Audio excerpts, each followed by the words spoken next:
Эй, сәлем достар, сіздермен бірге тағы да Фан Шай арнасында қайта көрісіп тұрған қуаныштымын. Иә, бұл мен Фан Шай. Сіздермен бірге көңілді отырып шай ішетін боламыз, яғни Майнкрафт. Иә, Майнкрафтта бүгін біз шейдерлер жайлы өтетін боламыз. Шейдерлерді қосып, ресурстарды қосып, қандай шейдер дұрыс, қандай шейдер керек емес деген сияқты. Иә, ал егер шейдерді қалай ендіру керек, Майнкрафтты қайдан тартуға болатын жайлы көргілеріңіз келсе, мына жерде сілтеме бар. Сол сілтеме арқылы немесе видеоның астындағы сілтемеде кіріп сіздер тікелей сол жерден Майнкрафтты тартуларыңызға болады. Ал біз армен қарай қазір көретіндеріңіз модифицированный 1.19.2 версиясы Optifine. Егер сіздерге қызық болса, жаңа айтып өткен сілтемеден тартып алсаңыздар болады. Оффлайн және онлайн режимде де ойнасаңыздар болады. Қазір мұнда жаңа әлемді құратын боламын Майнкрафтта. Иә, ол қазір кірген кезде шошып кетпеңіздер. Бұл өйткені қазір ешқандай шейдерсіз қосатын боламын. Шейдер міндетті түрде сіздерді таңғалдырады деген үміттемін. Қазір көріп тұрғаныңыздай Майнкрафттың әлемі, яғни биомдар құрылып жатыр. Құдай-ау. Шошып кетпеңіздер қазір. Әлі өйткені шейдер қосқан жоқпын. Графикасы нашар болып тұр мүмкін. Вот. Ешқандай шейдер, ешқандай ресурстар қосылмаған, барлығы өзінің базовыйында тұр, көріп тұрсыздар. Енді сіздерге көрсетейін деп жатқаны бірінші бізде шейдер, ол Astraлекс деп айтылады. Бұл Astraлекс, бұл түнге арналған. Бұны қазір қосудың қажеті жоқ, өйткені күндізде болады қосуға, бірақ түндегі эффектке айта алмаймын. Сондықтан біз келесі BSL өтеміз.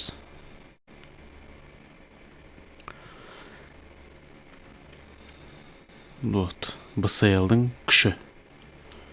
Көріп тұрсыздар, не деген. Мен BSL-ді көбінше айтар едім, судың астында қолданған дұрыс деп. Өйткені судың астында бірдеңе іздейтін болсаңыз, осы шейдерді қосатын болсаңыз, бұл жерде шейдер сіздерге өте қатты көмектеседі деген үміттемін. Өйткені көбінше өзінің текстур пагында 5 шейдері судың асты мутный болып тұрады. Бұда көріп тұрсыздар. Вуаля. Судың астынан қалаған корабль, песок, не бар, көптеген нәрселер тауып алуға болады. Так, бізде келесі біздің шейдеріміз ностальгия деп айтылады. Менің өзіме қатты ұнайтын шейдерлердің бірі, өйткені үнемі мен ойнаған кезде үнемі мен осы шейдерді қолданамын. Өйткені бұл шейдер барлық жерде доступны. Керемет, е? Вау! Вообще шикарно деп айтсам да болады.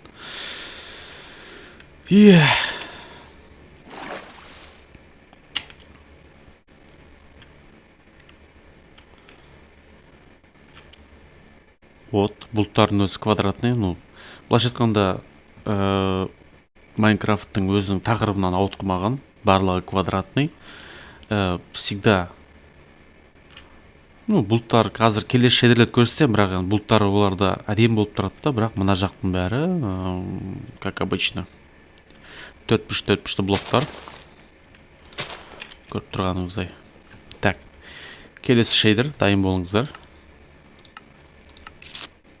Red Hat деп аталады. Вау! Вау! Бум! Вообще да. Енді қараңыздар. Бұл жерде, бұл шейдермен чисто динамический, яғни ойында сіздер қызықты қылып, бір приключение немесе бір не бар тағы әртүрлі нәрселер түсіретін болсаңыздар, өздеріңіз құрастырып, бұл сіздерге әлбетте керек болады. Қазір мен фильтрацияны кішкене қосайын, өйткені так.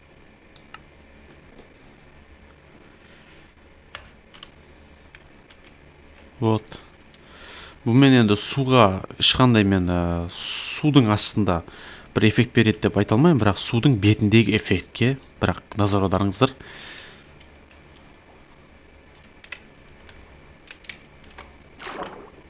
Судың асты, как обычно.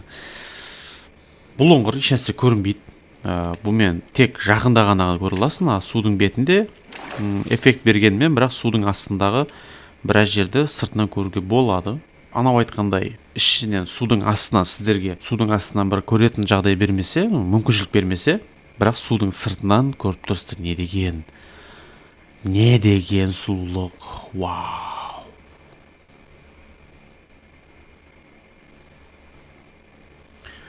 Мынандай жерге демалуға барғасын, демалысын ұмытып кетесің ғой.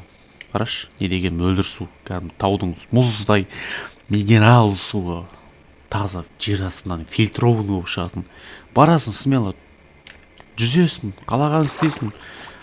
Даже суда жүзіп барады, суды ішіп кете берсін де болады. Таза кәдімгі таудан аққан су.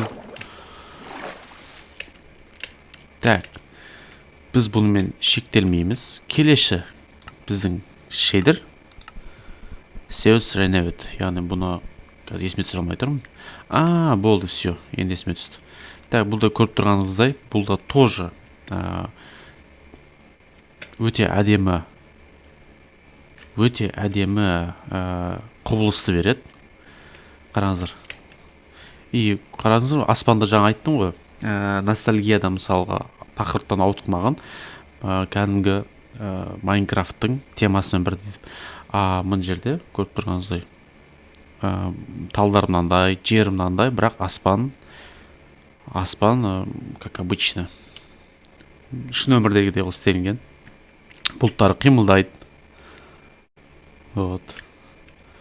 Судың асты енді сөзсіз айтып жеткізе алмаймын енді.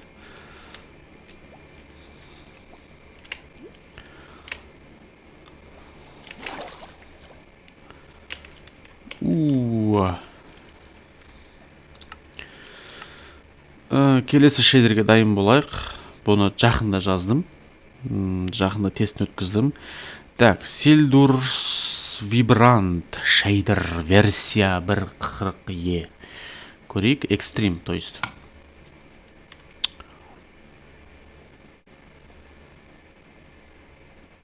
Вау! Сөз жоқ қой мынаған. Шоколад қой мынау, ё-моё. Не дейді мынау тағы? Шоколад қой мынау. О май гад. Құдайым ау, не мынау?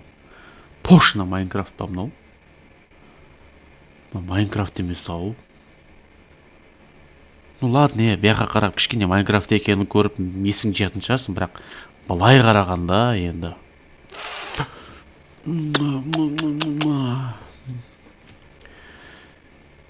Енді білмеймін, енді менің эмоциям, менің реакциям осылай болып тұр, сіздерді білмеймін. Примерно мынандай шығар.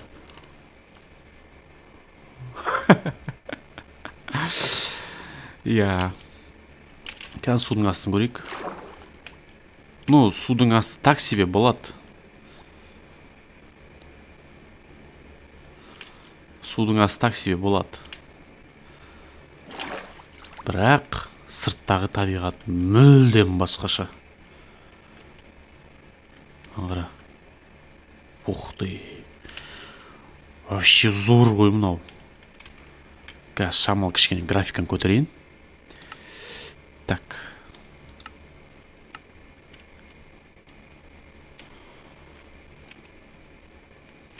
Мәссаған. Или саған мәма қалай өз. Тағы көтергім кеп тұр, что-то мен тағы бірдеңе бүлдіргім кеп тұр. Ё-мына парасыты. Ё-мына парасыты. Точно ма? Мынау деген точно ма? Ё-моё. Қазір кеш батып жатыр. Қараңғы батқан күтейік. И қараңғы батқан соң тағы бір шейдер қалды. Ол Астраликс деп айтылады. Яғни қазір көресіздер. Вообще вкус ол. Бір тамақ ішіп қалып, тоймай қалып, саусағының ұшына дейін бір андай болады ғой. Бір тамақ тарап кеттім, сорып саусағын деп ішіп, деп. Тура сондай ощущение болады, қазір көреміз.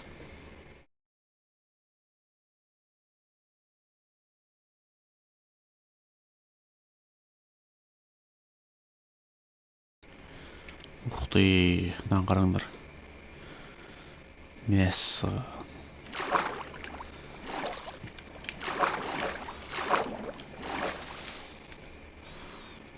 Мынау дегенің бір волшебство ғой, ё-моё, картинка ғой мынау. Рабочий стол болатын сурет қой. Құдай ау. Ал, достар. Көріп тұрсыздар, қараңғы батты. Енді Астралекске де бет бұратын уақыт келді. Әр шейдердің өз түнінде бір қасиеттері бар, бірақ мынау шейдердің қараңғы түнінде бір сказка секілді. Қараш.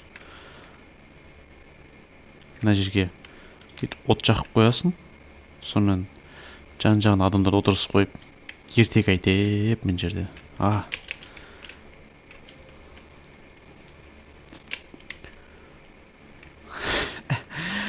Вообще зор, да, фантазия. Фантазия просто зашкаливает, же. Ну ладно. Іске көшейік. Дайын болыңыздар. Бұл деген таза плюс 18. Қазір аспан денелерін көрген кезіңізде жаңа көрсеттім ғой, жаңадай деп. Былай шыққанда кішігірім Ахигава болады қазір.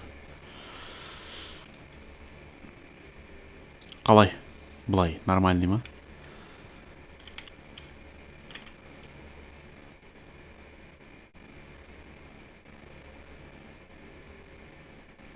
Под музыку, я. Қалай созвездие. Галактиканы қара.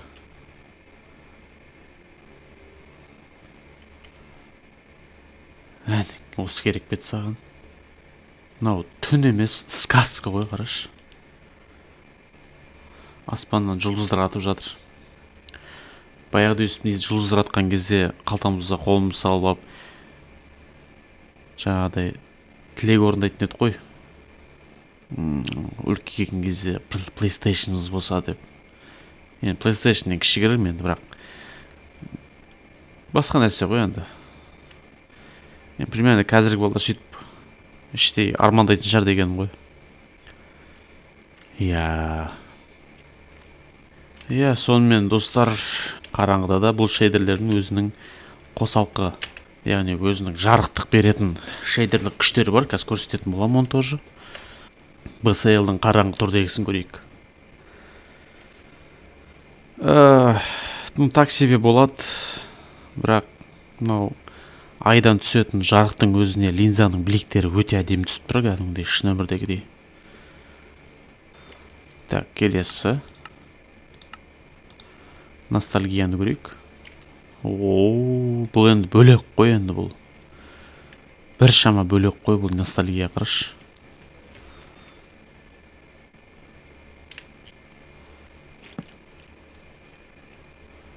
Красочный, мультфильм сияқты.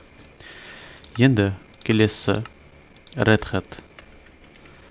Red Hat'ты қараңғыда көбінше пещераға кіруге мүлдем рұқсат, былай айтқанда рекомендация бере алмаймын, өйткені неге? Бұл жерде ешқандай жарықтық рөл атқармайтын. Көріп тұрғаныңыздай ешқандай нәрсенің жарық беру қасиеті жоқ. Даже қолдағы факелдің оттың даже. Сіз онда егер қараңғыда пещера кіретін болсаңыз, сізді мұнда жеп қою әбден мүмкін. Сондықтан пайдасы жоқ бұның қараңғыда қосу. Так, келесі. Бұл енді бұл тоже бөлек. Қара не деген. Даже қолыма от ұстаған уақыттың өзінде де маған кәдімгі жарық береді. Вот, пожалуйста. Қараңыздар.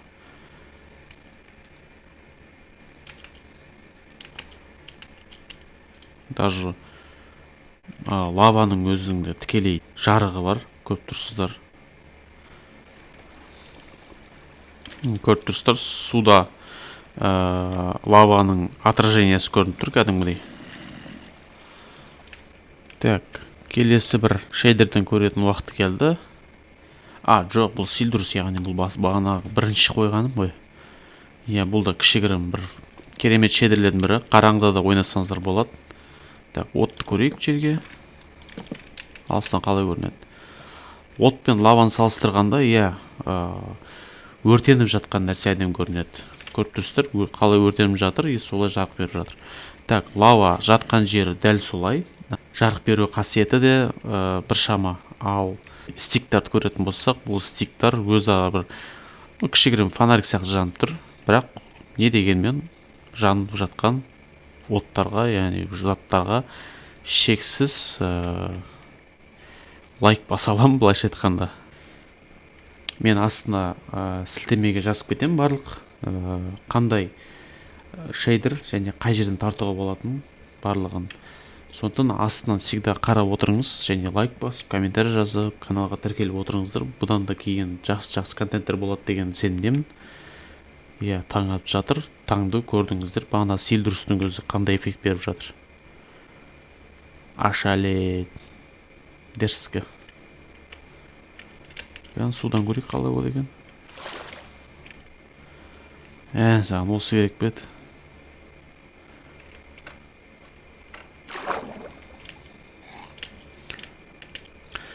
Так, келесі кезекте бізде енді ресурстар тексеретін боламыз.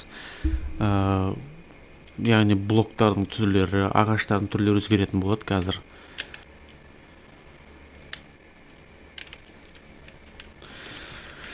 Так, қазір мына жерге кішігірім үй соғайын.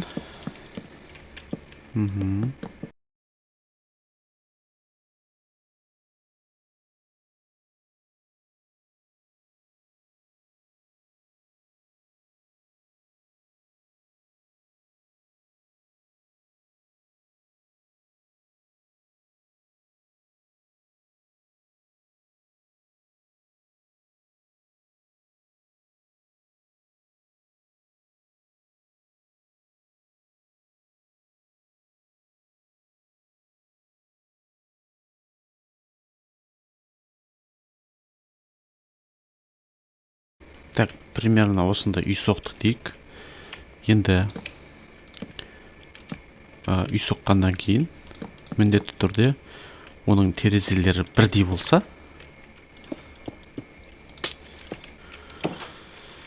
Так, вот.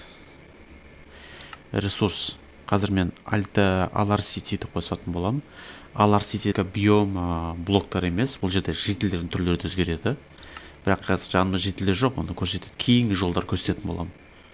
Көрсетеді, жаңа отты қалай тұрған, енді мына жолы қалай тұрған. Вот.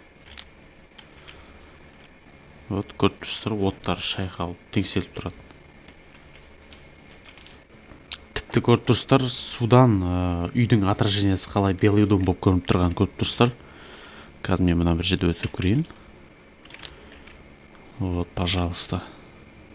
Көрдіңіздер ғой, қандай кереметпен жанып тұрған. Келесі көретіндеріңіз Sapixcraft. Неге мен бұл екі түрін көрсетіп жатырмын, өйткені маған өте қатты ұнаған ресурстардың бірі осы, интернеттен тартқан. Негізі Майнкрафт есть, Майнкрафтта оған тіптім текстураларын сглаживать етіп, оны реалистичный қылып, болады для себя көруге, бірақ YouTube ойнауға болмайды. Өйткені неге Майнкрафттың ойын суть басқаша. Майнкрафттағы енді тал анамдаулардың бәрін осы өмірден алған шығар, бірақ енді ол Майнкрафтты шығарған адамның өзінің, жеке өзінің бұл ойынды сол бойынша шығарған. Яғни бұны басқа нәрсеге айландырудың қажеті жоқ та. Мынаның өзі жетіп артады, міне суда мынандай качество. Түнде қалай екен көрдіңіздер, текстура және ресурстарды қалай көрінетін. Енді осыны күндіз көретін боламыз, қалай болатын. Пожалуйста. Көріп тұрғаныңызда мынандай терезелермен заманауи үйді соғуға болады, өйткені терезенің ортасында бөліктер көрінбейді, шын өмірдегідей болып тұр. Мына жерде ашық құсап көрініп тұрады енді, бірақ енді сөзін ашық керек. Егер мен қазір тағы да бір қайталап шейдерлерді өзгертетін болсам, мынадан басқаша болады. Қазір бір көрсетейін. Мысалы, жаңа қараңғыда қосуға болмайды деген Red Hat-тың өзі қазір қандай күндіз қандай эффект береді. Оля, пожалуйста. Красочный. Айттым ғой жаңа мультфильм түсірсең болады деп. Енді судың асты шле емес, бірақ судың үст жағынан жаңа өте керемет көрініс құбылыстың бірі. Реновет, сеус па. Бұл жерде чисто судың эффектісі. Көріңіздер. Тамсаныңыздар. Так, мұнда печ бар. Печті көретін болсаңыздар, бұл астында ағаш тұр. Бірақ менің бір түсінбегенім, неге барлығын істегеннен кейін ағаштың орнына мысал көмір салғаннан кейін көмір тұрмасқа өте керемет кішкене бір реалистикада бір тур келетін еді. Так, енді қазір мен ішіне балық салайын, көреміз. О, пожалуйста. Вот, жанып жатыр.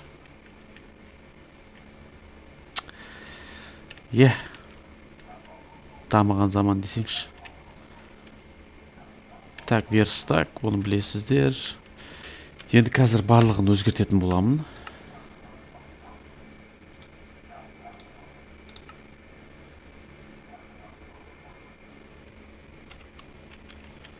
Вот, пожалуйста. Верстактың түрі өзіне қайтты кішкірім. Картографтың өзі де тұр. Мұнда, так, стол лучника. И мына жаңа печ. Вот, печтің көзі қалай жанып жатқан. Бұл ткацкий станок.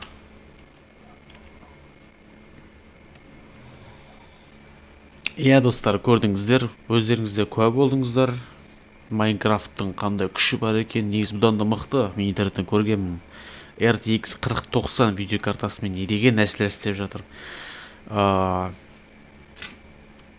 Қазірге осы көргендеріңіз. Келесі жолы үй соқ көреміз, дальнейшем план көреміз. Біреудің ютубқа салған өзінің үйлерінің идеяларын соны соқып көретін боламыз, қалай болады екен. Дальнейшем Майнкрафтты да ойнап, не только сюжетный, Майнкрафтты да ойнайтын боламыз. Сіздерге осы жолғы рубрика ұнаған болса, лайк басып, комментарий жазып, арнама тіркеліп, әрдайым сіздермен бірге болатын Фаншай сіздерді асыға осы каналында күтетін болады. Осы жолы контент қалай шыққан жөнінде астына пікір қалдырыңыздар. Және басқа не айтам? Бұл Майнкрафт, ал мен Фаншай, сіздермен қайта көріскенше.